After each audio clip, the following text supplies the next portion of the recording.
वज़ीर तवानाई खुद फरमा चुके हैं कि मुस्लिम लीग, इनको कहता हूं कि आपके अपने वज़ीर, आपके वज़ीर तवानाई खुद फरमा चुके हैं कि मुस्लिम लीग नून की हुकूमत में, नवाज शरीफ की हुकूमत में 12,000 मेगावाट बिजली के नए कारखाने लगे।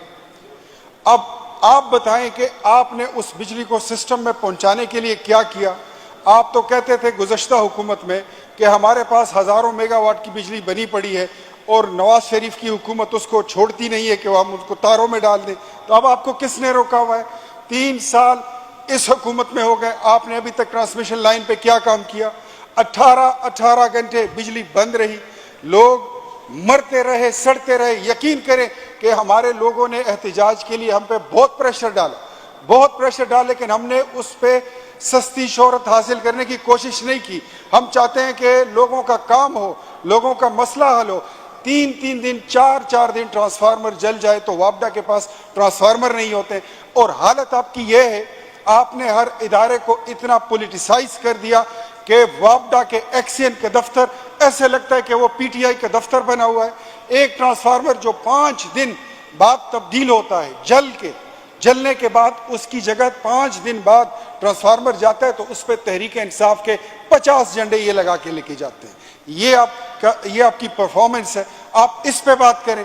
बिजली का निज़ाम आपके हाथ में है। कहाँ गए वो जो आप कहते थे कि हमने 350 डैम बनाए हैं, पानी से बनाए हैं, पता नहीं कहाँ से बनाए, कई नाले नदियों पे आपने कोई डायनामो बांधी हुई थी, वो किधर लगे हुए हैं? ना आपके 350 डैम नजर आते हैं, ना आपकी परफॉर्मेंस नजर आती है, ना आप एडमिनिस्ट्रेट कर सकते हो।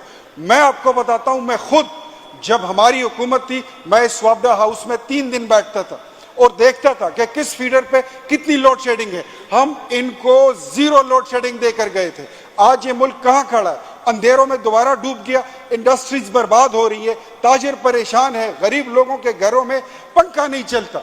आप खुद एसी में बैठे हो, आपके पास बड़े बड़े जनरेटर हैं, आप अफोर्ड कर सकते हो, लेकिन लोग क्या करेंगे? लोग किस तरफ जाएंगे? ये हालात किस तरफ जा रहे हैं? अपनी जिम्मेदारी कबूल करें और अपने मिनिस्टर को बोलें, जो आपके वापडे का मिनिस्टर है, कि वो बताएं आपको कि सूरत हाल क्या है।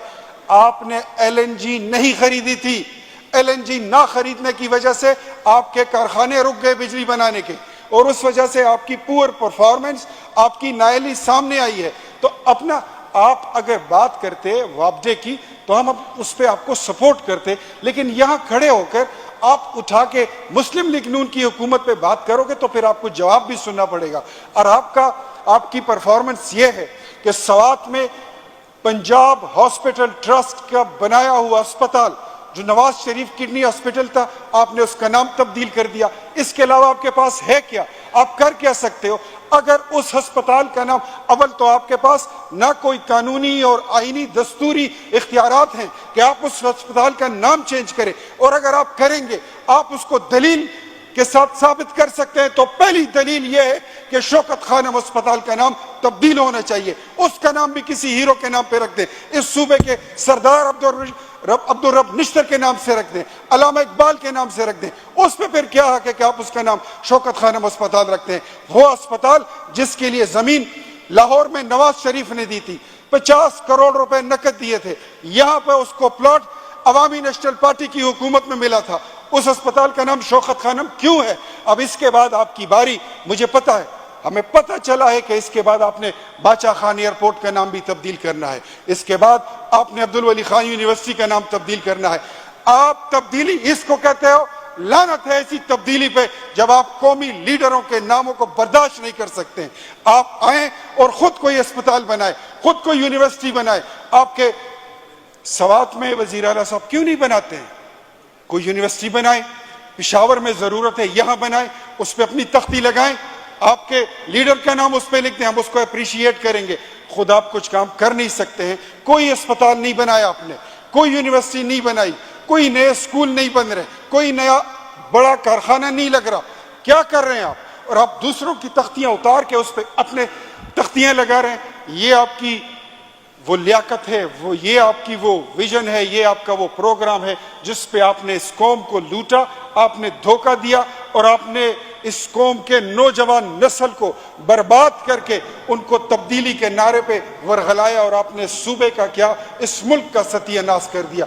और ऊपर से बात सुनने में आई कि नैब ने मालम जबा का स्कैंडल भी बंद कर दिया। जनाब स्पीकर साहब, नैब को हम तहरीक इंसाफ की झैली तंजीम समझते हैं। नैब का ये काम है, तहरीक इंसाफ की अगर ये तंजीम ना होती, ये उसका यूथ विंग ना होता, तो आज मालम जबा स्कैंडल अराजी के सारे किरदार जेलों में होते, आज BRT के किरदार जेलों में होते, आज ये बिलियन ट्री के किरदार जेलों में होते। इसने खुद कहा था चेयरमैन नैब ने कि अगर मेरे पास कोई मजबूत केस है जिसमें करप्शन पूरी साबित हो चुकी है तो वो नैब का जो मालम जबे का स्कैंडल है वो वही है। उसको बंद कर दिया गया। क्यों? बुलाएं जरा, नैब से पूछें कि क्या उसमें क्या ऐसी चीज थी, आपको कौन से शवाहिद चाहिए। ये हालत है।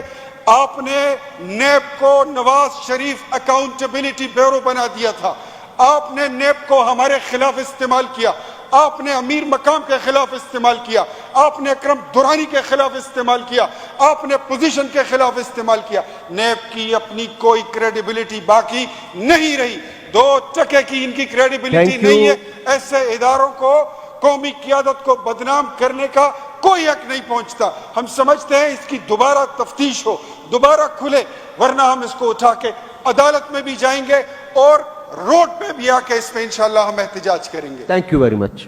अमायूर खान साहब।